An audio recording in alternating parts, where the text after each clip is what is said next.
Let's talk, everybody, today about the power of antiseptic herbs, antiseptic spices, and in history, the civilizations didn't really know exactly what that meant, but they incorporated antiseptic spices, antiseptic foods into the dietary. In the Tomb of Pharaoh, they talk about, I don't know, what is it, 20 tons or something of honey. And if that's the case, then somehow they knew that honey is a preservative. And also that it's of great health benefit and important in longevity. Now, one of the reasons that honey is important in longevity is because it's an antiseptic. It has formic acid in it, which is a germicide. It has a special type of antibiotic that the bees secrete so that, well, of course, if you were a bee with 50,000 other bees in a hive, you got to do your duty. You can't transmit some kind of a pathogen or a communicable disease that'll wipe out the whole colony, right? But in any case, they protect each other with these antiseptic substances they secrete through their saliva and the enzymes and all these things as well. But it's a germicide which can be used internally and also topically. Now, the Prophet Muhammad was the one who alerted the world, along with Hippocrates prior to that, that honey is excellent for diarrhea.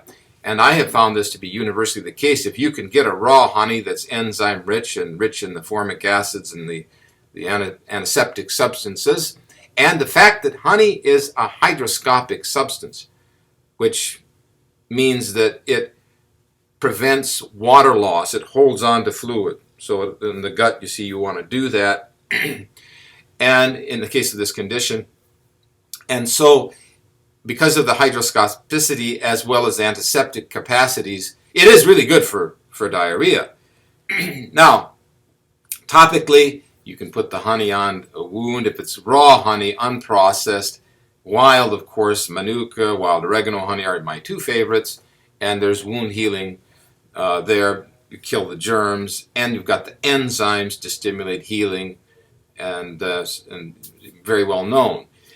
But the spices now, they have a similar ancient history, and you think about the mummies and how they can get all kinds of information from them, and what is known now is that not only were oils used, but the linen, the clothes, the wrappings had spices in them. Sometimes in the first century, in the Roman era there, they would actually find residues of wild oregano that they had put in there. Cumin, black seed, cinnamon, many other things were used to act as preservatives because they would stall microbial decay of the tissues in the mummification process.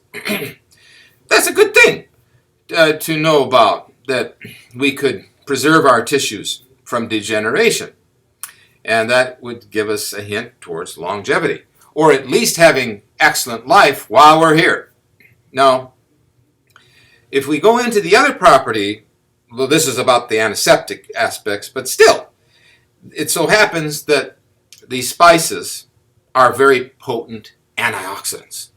Now, we talk about things like acai and blueberry, very important, pomegranate, but when you compare per gram, if you took a gram of, for example, wild oregano oil, and you took a gram of blueberry, the blueberry comes in at 50 with the ORAC antioxidant capacity, with the oregano is 3,000.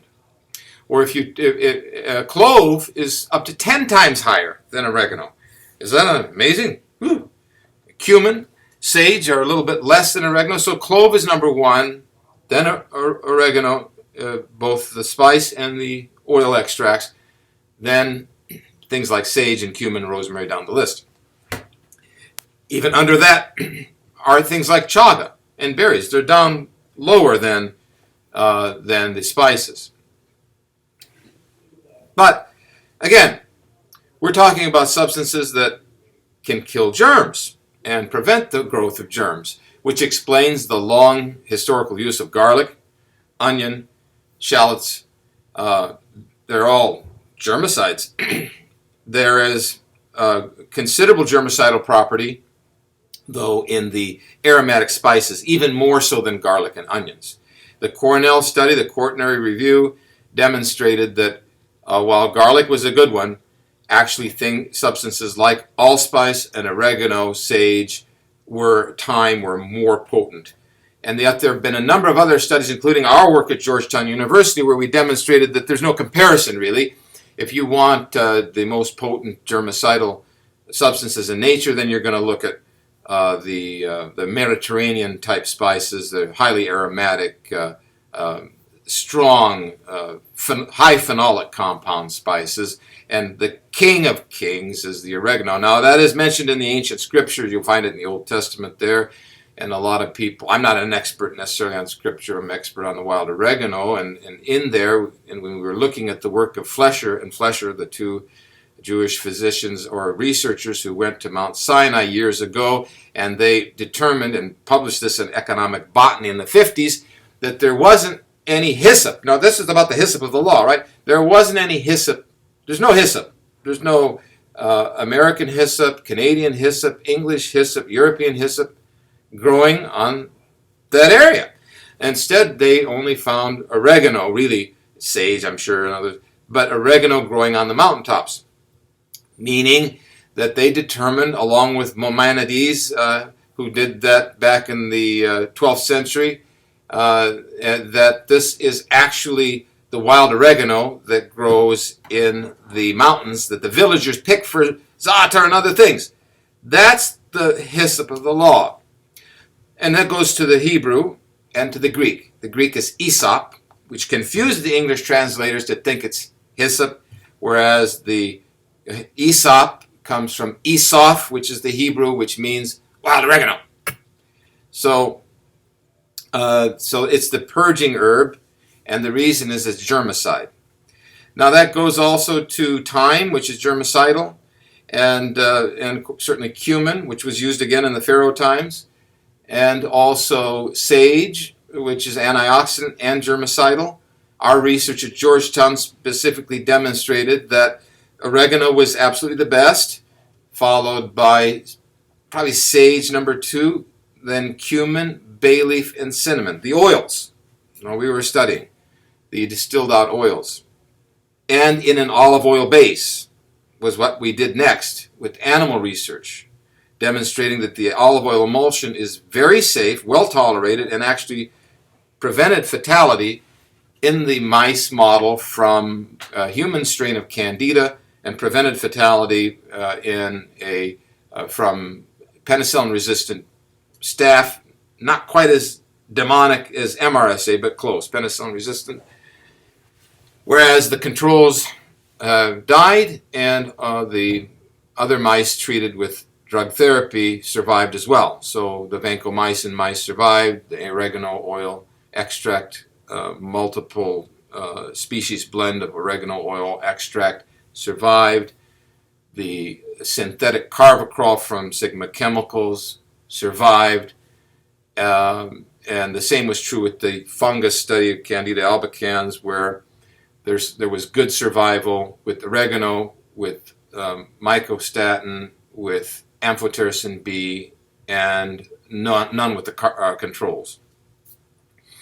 But it was determined in that study also that the extra virgin olive oil emulsion was infinitely better than, say, neat oil, which should not be used.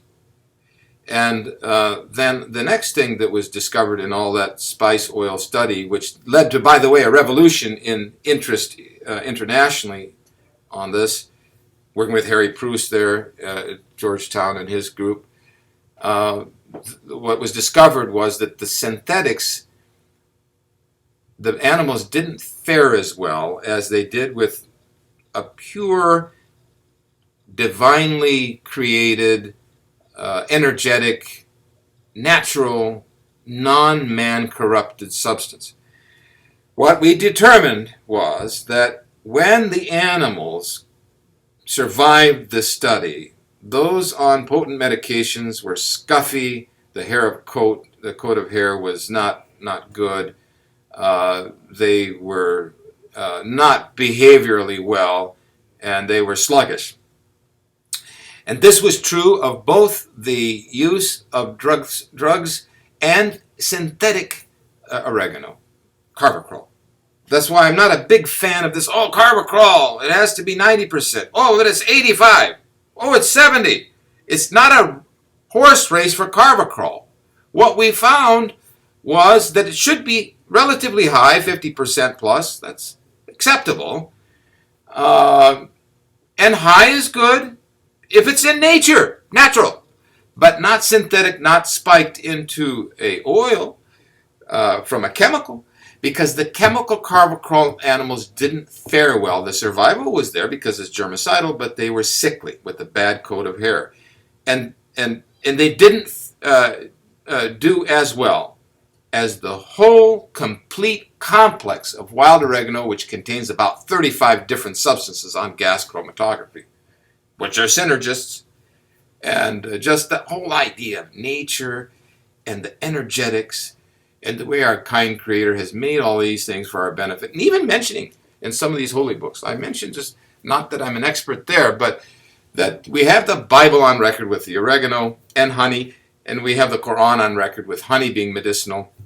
And of course, at that time, the honeys were really wild, and they didn't feed the bees sugar ever, and a lot of them were so full of, going back and forth to aromatic plants like manuka. Manuka is an aromatic plant in New Zealand. That's why it's so powerful. Oregano honey is the second best, and that's from, again, wild oregano. So there you have it, ladies and gentlemen. This antiseptic spices are great because they're germicidal, and that the letter of the research is demonstrating that if we stick with mountain-grown original material, whether in the whole crude herb form or in an extract form, properly manufactured from the original spice, then that's very safe for human consumption and for use as you need it to support your health. Just as we know garlic is relatively safe. Well, you can overdo garlic. You can sometimes irritate the system, but that's tough to do. It's still such a safe substance. And then, of course, onions. So my favorites in the diet are oregano, onions, and garlic. Those are my big favorites. I'm not too high on garlic because the odor, but I will use it. I'm more excited about onions. Lots and lots of onions. But they're all wonderful things. And then, of course, I'll use cumin. I will use sage. I love sage on organic liver. And ladies and gentlemen, you have to know, our research shows that these are the most potent things. And as far as the sweeter spices, I just love the use of cinnamon powder, as many places as can be, as well as clove. There you have it. More to come. It's endless. See you next time.